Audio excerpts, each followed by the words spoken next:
Hello, everybody. We're going to give some time to let everyone trickle in. Thanks for joining us. Thanks for coming in. Feel free to share where you're joining from in the chat. I will share because my name is not Findem Marketing. My name is actually Austin. I work at Findem, coming in from Chicago. Um, Travis, I didn't know you were in New York. Interesting. I thought you were a West Coast guy. You give off West No, Coast energy. I've been I've been I've been all over the place. Okay. Well, as everyone joins, just a quick reminder of who Findem is. We are a top of funnel automation platform. We streamline and automate all of your recruiting. This is bringing together your sourcing channels, CRM, analytics into one platform, all while giving you the ability to focus on the things that matter, not just all of the different tools in your tech stack. And this is all made possible by our 3D data and AI, which you will hear more about today. We have a great panel who will introduce themselves shortly. Just a quick housekeeping item, though. We want this conversation to be fun. We want you to feel like you can comment, leave emoji reactions, put stuff in the Q&A. This is going to be a conversation, but it doesn't mean it's a conversation with just the panelists. So do feel free to chime in, ask questions, comment. The other thing is we are recording today. So if you have to leave early, if you have a colleague who registered and can't join, do feel free to send them the link once we send it out after. Or if you just want to watch the replay and share it with someone else, feel free to do that as well. Today's focus, as I mentioned, is all about reducing external spend with AI sourcing. So how can you make better use of the tools in your tech stack while reducing spend on the tools that you don't actually need? We have a great panel, as I said. We have a great host. I'm going to pass it off to Kyle. Kyle Lagunas, for everyone who does not know, is grateful enough to be joining us, and we cannot wait to get started. So, Kyle, floor is yours. Thanks, dude. And you got my name right. I'm I so proud of did. you. All right. I dropped in the chat because I thought it could be more fun since it's the dead heat of summer. What's the current temp and humidity where you are? I just ran around my whole house, closing all of the blinds, making sure that the windows are locked because it is warm here and getting very humid. So hey everybody, my name's Kyle, and I am the founder of Kyle and Co. I'm an industry analyst. I've got a really cool job. I get to study innovation cycles in our space. So I get to see what is happening in tech and in best practice and help make sense of it all. And so my job as the moderator today is to make sure we have a really great conversation, but also to make sure that we are digging deep into some of these surface level topics. So I hope that you get some really great nuggets, and we've done quite a bit of prep on this already. I know we're going to have a great conversation. Without further ado, I'm going to hand over to my panelists to introduce themselves, and then we're gonna get going because we don't have a lot of time. I go in alphabetical order. Travis, we're gonna start with you. You want to say hey to everybody? What's happening, everybody? So obviously, I'm Travis. I am the VP of Talent Acquisition at a company called Boulevard. We're a self-care platform for self-care businesses, vertical SaaS. So I've been doing this for longer than I am willing to admit to all of you. Excuse me. Thanks, Travis. Thanks for joining us today. David, you're next. Well, good morning, everybody. And it is 90 degrees here and 59% humidity in Charlotte. So I know we're beat by Florida, but it's steamy here. I'm with Findem. I lead talent consulting and transformation. I'm a 25-year plus practitioner, having led global talent acquisition teams primarily within enterprise software companies. Happy to be here. Great to have you too. And Income, you want to say hi?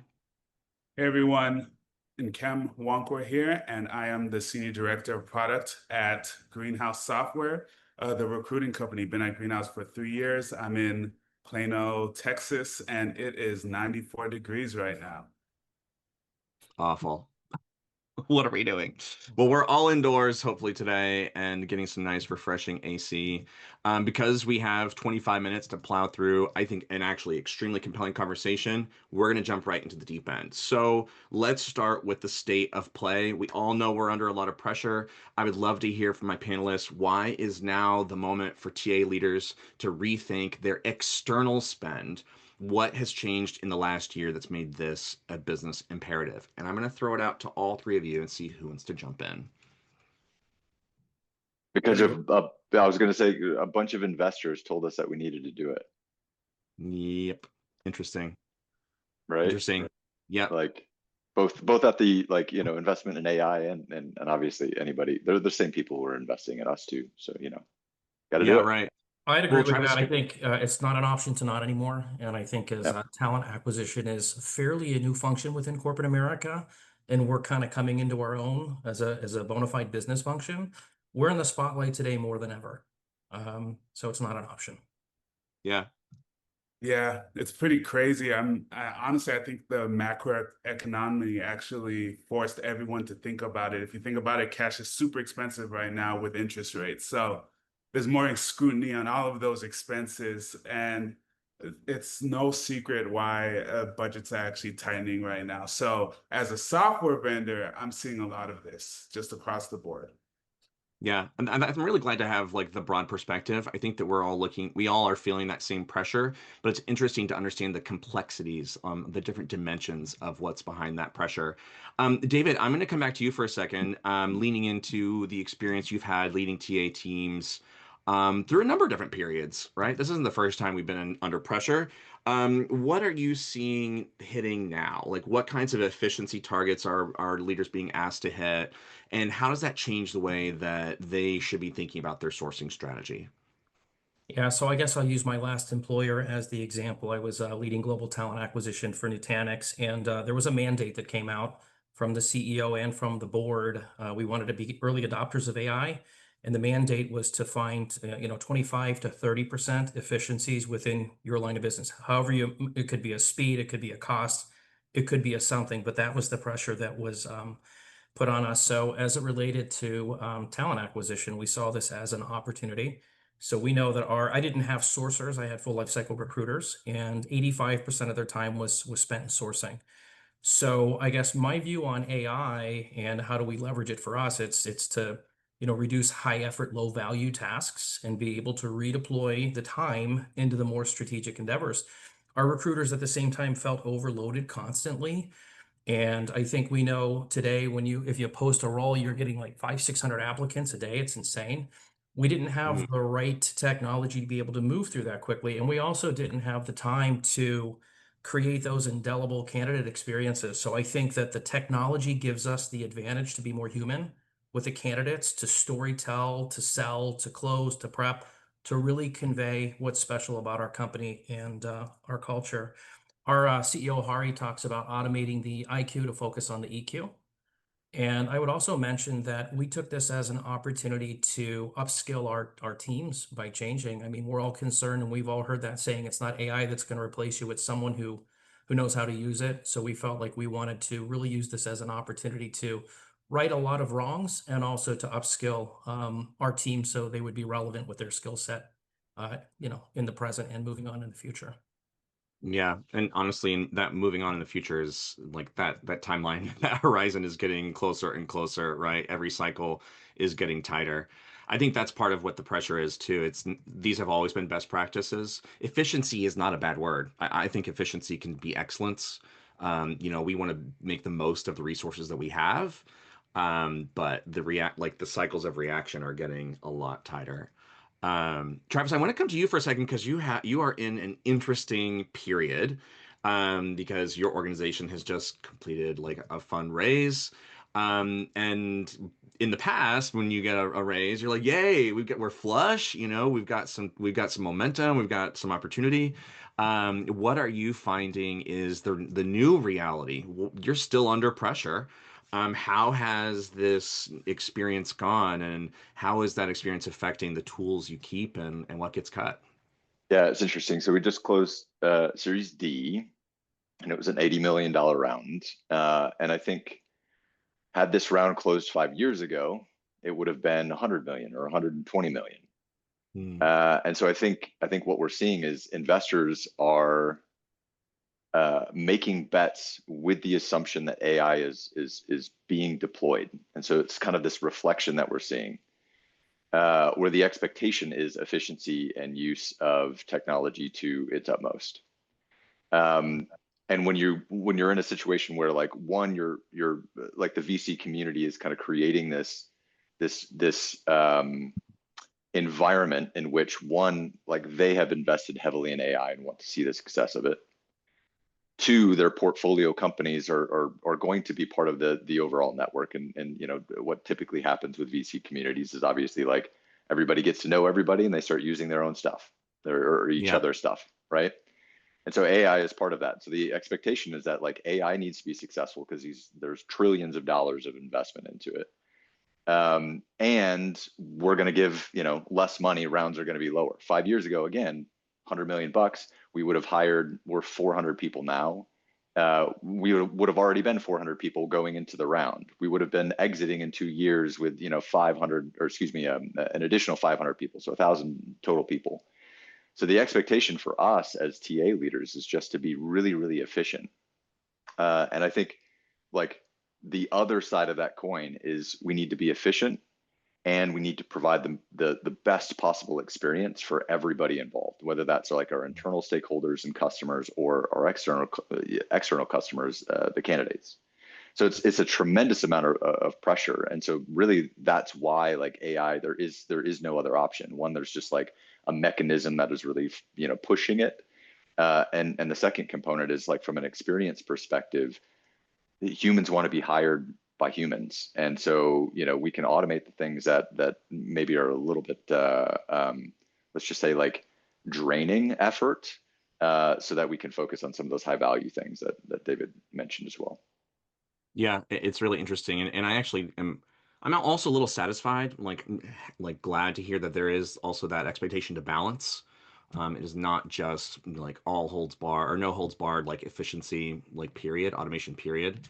I'd like to see a little bit of the priority, like at least account for stakeholder experience as well. And also like real quick, I think that's the role of all of us as TA Yeah. leaders is to Leadership. demand that the experience component is part of the equation. Yeah, I love that. Well, let's move to the next segment here. Again, we're gonna keep moving fast. So budgets tighten. We all know that consolidation of your solution stack becomes the default move, and especially in post-COVID environment, those stacks got pretty bloated, right? We were being given blank checks to just solve the problem however we could, because money, and Cam brought it up earlier, money was not as expensive then as it is now, is basically free. Interesting though is I am seeing people are not getting rid of everything and going completely. They're under pressure to go to just one. They are still choosing their darlings. What are you seeing as why some companies are choosing best of breeds like Findem and Greenhouse together rather than being forced into their HCM ATS? Yeah, I can jump in on that, on specifically the Greenhouse and Findem relationship there. So we've been speaking about challenges that the TA teams are going through. And right now, talent acquisition, going through a huge challenge. There's just way too many candidates on the market. You put a job out, and I say this all the time, you get over 1,000 candidates in 24 hours. And how is any one recruiter supposed to handle all of that? And then when you add on to it, many of these candidates, they're spam, they're AI generated, or even just outright fraudulent as well too. So what I think with Greenhouse and Findem, when they come together, there's a tight integration there that lets Findem get you the most relevant candidates with higher accuracy, down to even like just scary levels of accuracy there. And then Greenhouse evaluates them systematically. So you're truly hiring the best of the best based off of merit. And that goes to those best in class tools that are actually paired together. So I think it's actually a really good just pairing and synergy off of each other.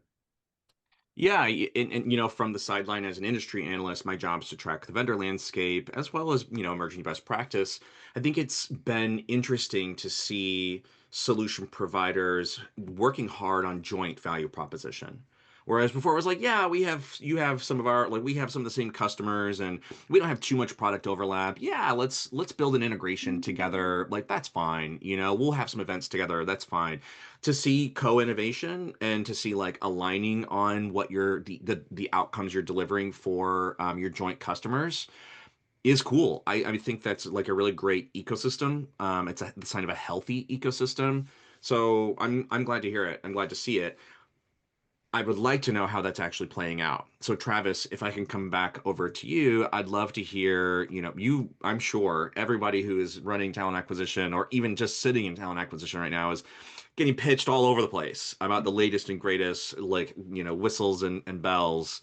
But you've got to make a sure bet, right? And so for yourself, what gave you the confidence that these two solutions specifically were worth doubling down on when you're under pressure to cut anywhere and everywhere? Yeah. So, I mean, when it comes to spend, it has to be high impact and it has to be, contributing to the experience. So all of that is super relevant. And I think like this is not a sexy tagline, but greenhouse is boring in the best possible way. It's reliable. It's something where it's super simple to use. I remember we switched from another ATS during my time. I won't mention who that is.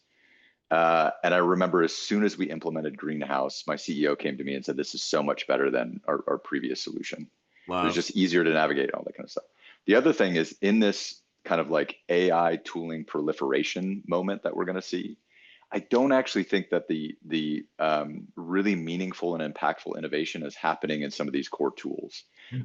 I think the play that Greenhouse is making is really, really smart. They have this amazing core tool that does a great job. They're being very, very intelligent and intentional with the innovation that they're bringing. And they have this super robust integration library where they don't build, to Kyle, your earlier point, these like half-hearted efforts in integration. Like they're actually meaningful integrations that get the best out of both tools. So for me, like that was very obvious on the greenhouse side of things, and I think Findem is bringing more of that like edge innovation. I think they were very forward thinking and bringing AI into the sourcing game.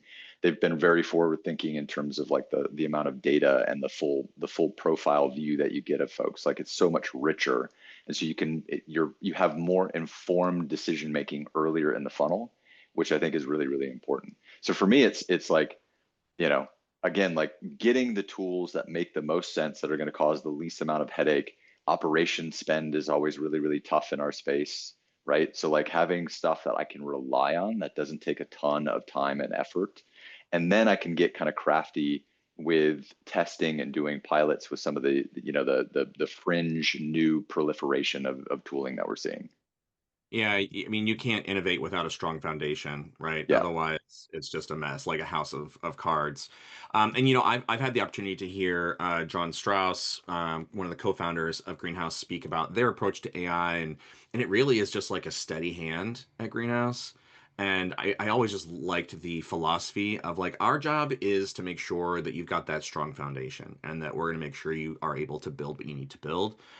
It's also been really cool. I also saw the other co-founder, Daniel, talk about their approach to partnerships, and I know that that is the other half of that equation for them. It's cool to see that playing out here with a player like Findem, who does move fast and innovate a lot. David, let's come over to you for our next segment, which is when we were doing our prep, you had said something that was, I love alliteration, but B, I just love a power quote. I dropped one that Travis just shared in the chat, but you had talked about cutting without compromise. Yeah. And I would love to get into what this actually looks like. I see a lot of webinars. I listen to a lot of podcasts. We talk conceptually all the time. But in your experience, you have a really great proof point. You almost have a full-blown case study. How Yeah. did you build the business case for consolidating tools, and what kind of ROI did you actually realize? Like, what was the impact of the work you did? Yeah, and I'm gonna give everyone the short version because I know we don't have a ton of time. But here's the situation. So our sourcing vendor was the same sourcing vendor we've all had for 15 years. Okay, we had a perfect storm. We had an AI mandate. We had heavy cost constraints. My budgets were flat or negative, and my vendor was increasing my prices by 50 to 68% a year. I don't have to say who it is. You all know who it is, right? And I'm not a basher. I've been a huge fan of that company for years. So for us, from a what was the business case? It was a couple different things. Number one was cost was a reality. I didn't know about these other cool tools out there at the time because we were kind of in a comfort zone with this vendor we'd been using forever. So I was forced out of my comfort zone. What started out as a cosplay turned into like just a remarkable tool set that changed everything about how we did our business.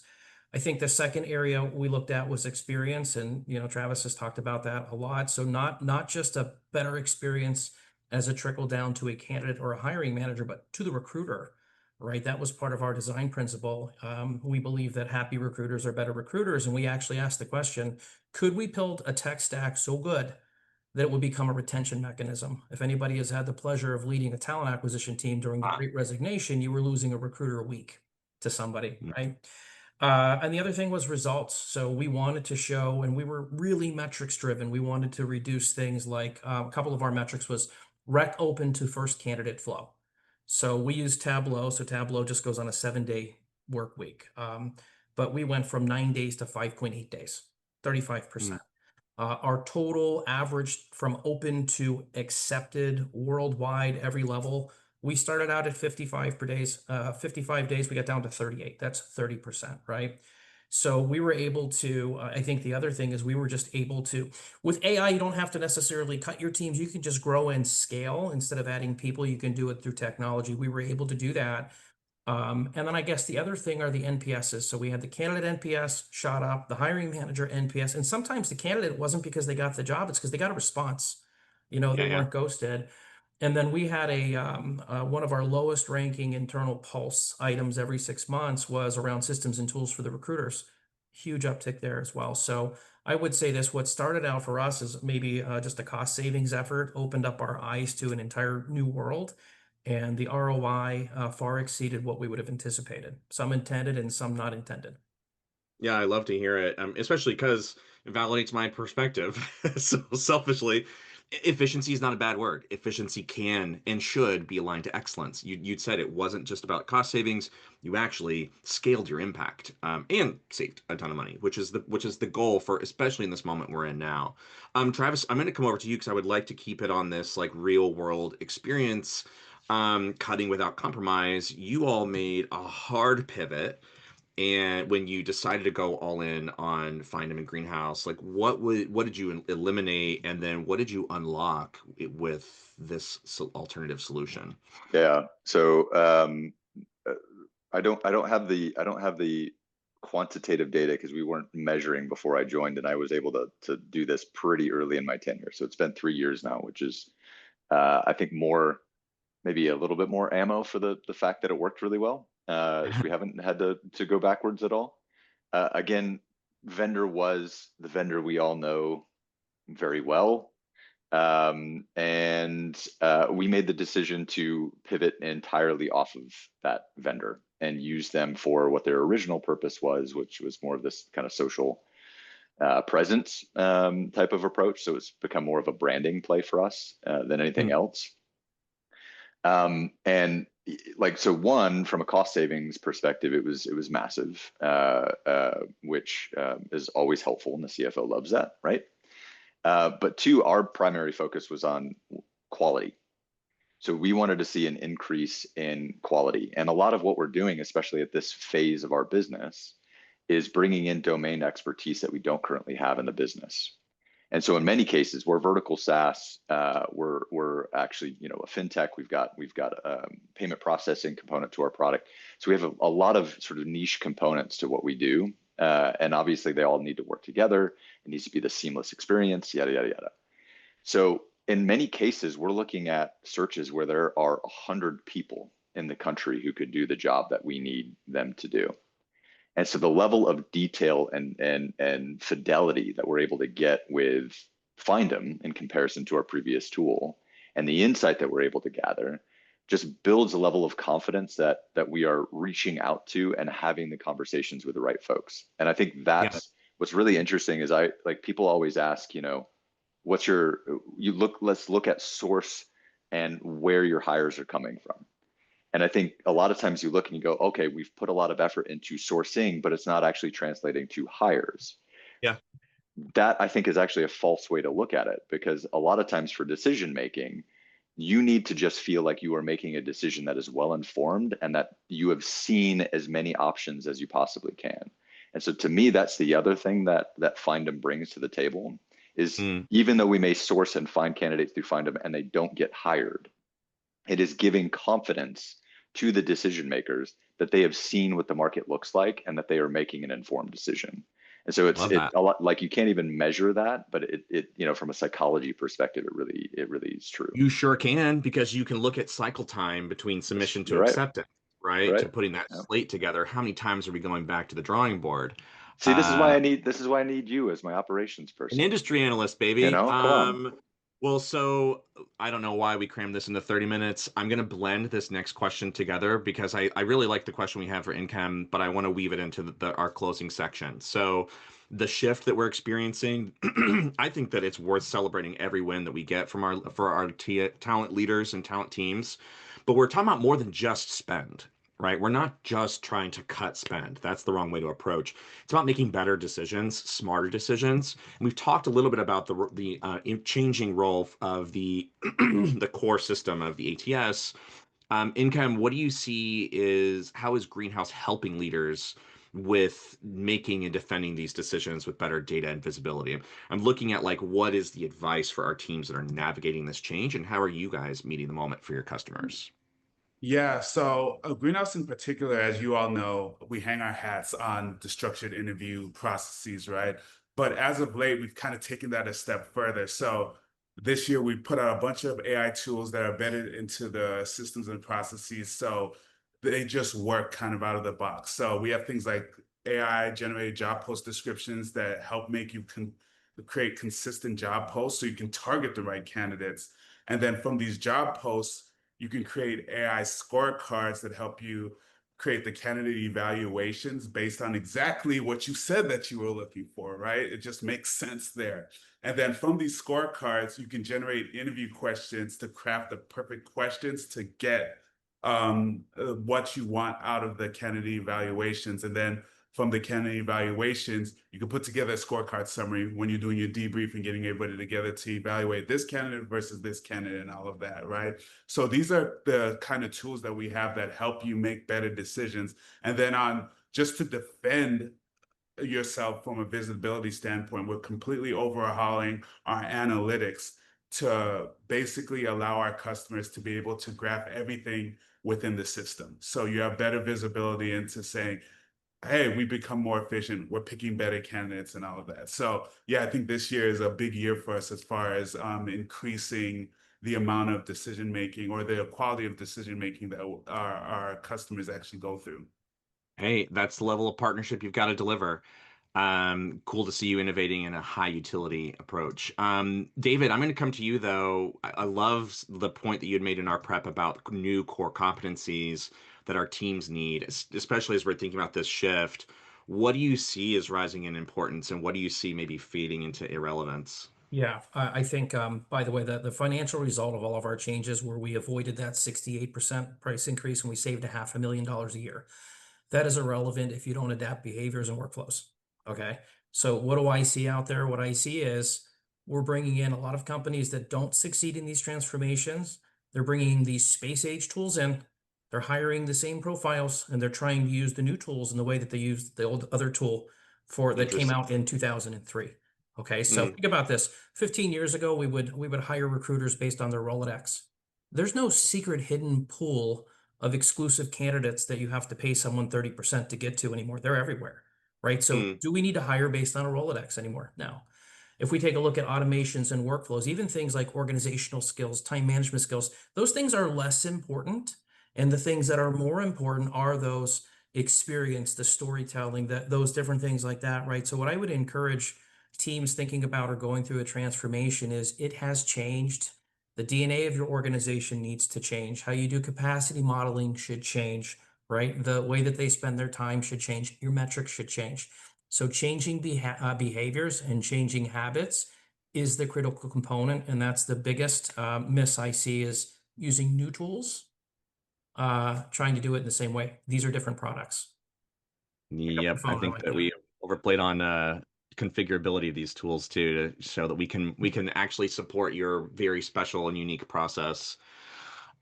Sweet. We are right at time. And since no questions came in, maybe I'll just give it a moment to see if anybody has a closing thought. Travis, do you want to leave us with anything? And Cam, we're good? I think Okay. my one closing thought, Oh, remember that we have power in choice here, and that it is our responsibility to make sure that we are bringing a thoughtful approach, a human approach, that this is enhancing the experience, and we need to really carry that mantle. So I think it's a responsibility of TA leaders to consider that. I love it. And I would say to that, don't go it alone. Like four of us, total geeks for this. We're recruiters. Hit us up on LinkedIn. I will literally wax philosophical with you all day and maybe help you get some insights on the work you're doing, like what just happened with me and Travis. Well, thank you all so much. I'm going to hand it back to the Find a Marketing team to bring us home. Thanks, everybody. It was a great session. If you can't see my screen, you should be able to. It's everybody's emails if you do want to reach out and have any additional questions. But thanks for joining us, Kyle. Thanks for leading the way. Travis, David, and Kim. Thanks for giving us some insightful comments. But look for the replay soon, and we hope to be in touch. Thanks, everybody. Thank you. Bye.